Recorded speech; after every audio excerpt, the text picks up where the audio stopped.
Hi everyone, my name is Liam Conroe and I'm the multimedia managing editor of Reporter Magazine, and today I will be sitting down with a special guest at Relay for Life. Thank you so much for having me, Reporter. My name is Finn Rhodes. I use they, them, theirs pronouns.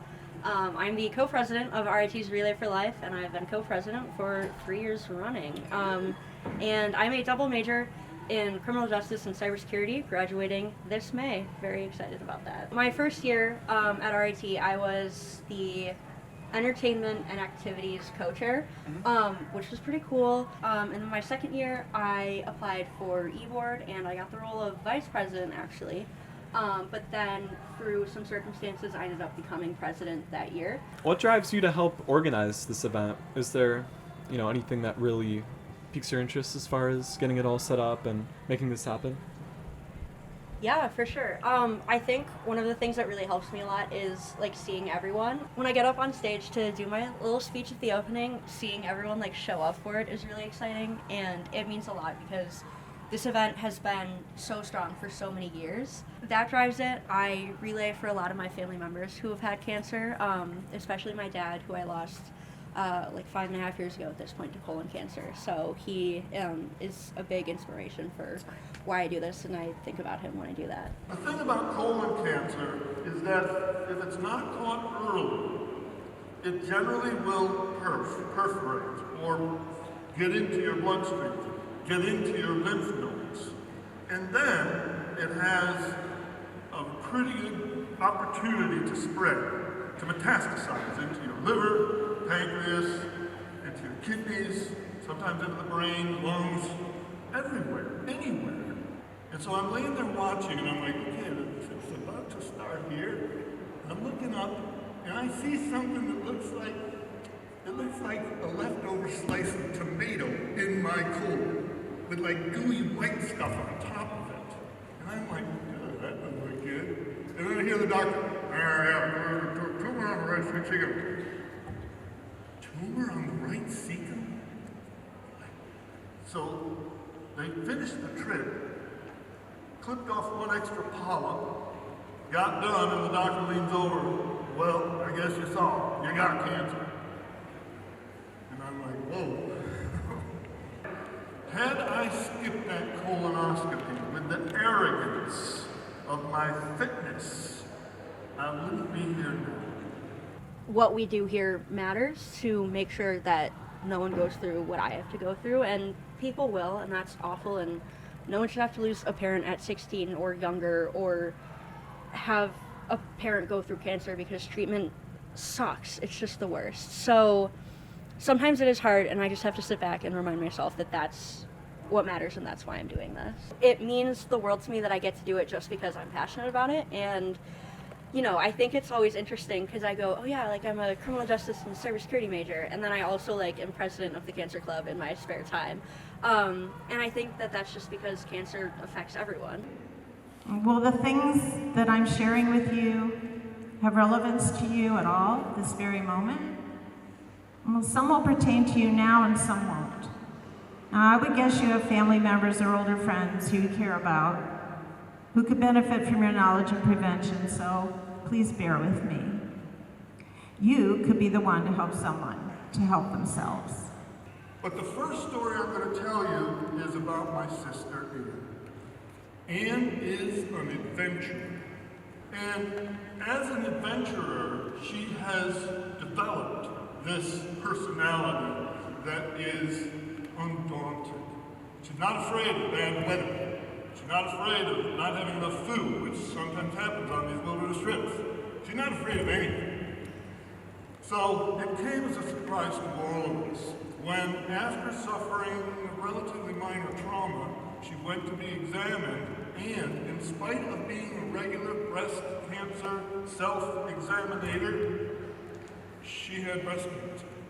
My first direct encounter of a close friend I knew that was affected by cancer came in my second year of college. One of my roommates had been diagnosed and started to undergo chemotherapy throughout my time living with him. So it's not just people who are studying to be PAs or nurses or do research that have an impact. It's people like me who also help to make that difference, and all of our volunteers who make this event possible. You relay for a parent,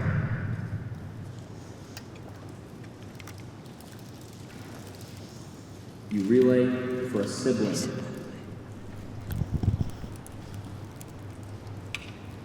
You relay for a grandparent.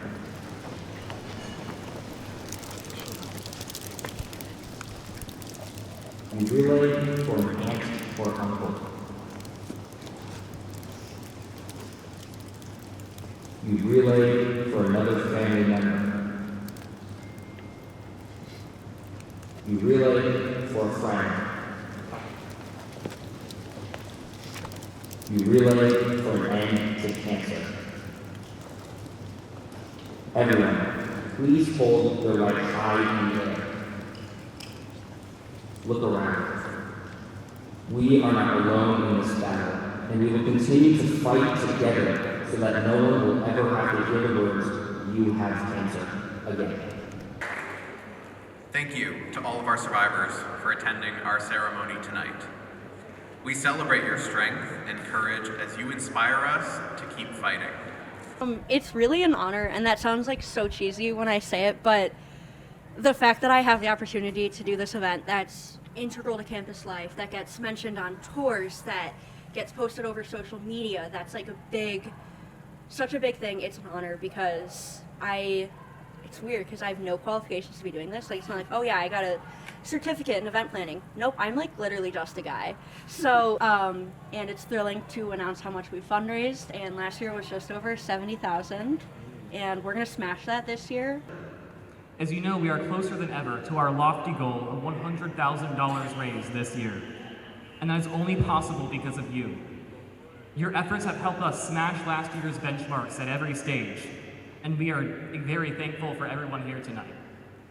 I know you mentioned 70,000 for last year, is that correct? And you guys have a goal of $100,000 raised for this year. What does that number mean to you? Like, can you describe the significance of that and possibly achieving that? For sure. So I'm in my 4th year here at RIT. So when I came to campus, it was like people were still wearing masks, and COVID is still very prevalent, but you know, it was a different time then. So the first relay I went to was our first back in person, and we killed it because everyone was so excited to be back at this event. And we did hit 100,000 that year because people were so hyped up for it. And then the couple years after that, so the 2 first years of my presidency, we hit like 60, 70,000, which is also amazing and does so much good for cancer patients and cancer research. But I want to get back to 100,000. It's just a nice number, and I'm hoping to get there before I graduate. RIT is like nationally like one of the best college relay for life. Like, we're consistently top 15, top 10. So we're trying to keep our status, you know, keep it going on. Because you have to maintain the same drive that you have day of the event for 11 months before. How do you keeping the same drive as the day of the event, like you said? Every year we get new people on e-board, new people on committee who have that same, like, fresh eyes that I had in my first year, so they really motivate me to keep going, and like seeing how involved people are, that keeps me going. Anyone you want to shout out that's helped you along the way or helped you in getting this event going? Everyone, I don't know. I have so many people to thank for where I am today. Yeah. Well, thank you for everything you've done for this event. I'm sure they would all say the same.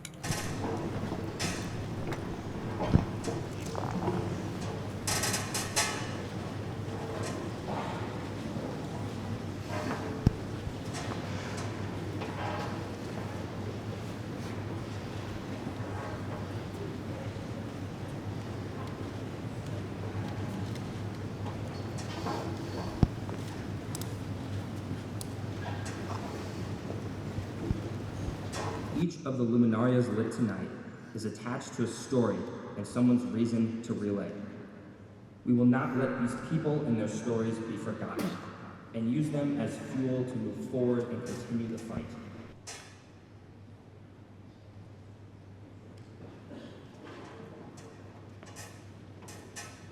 Whether the journey a luminaria represents has finished or continues to move forward, we know the reason people relay light up tracks across the world with survivors, caregivers, and participants alike.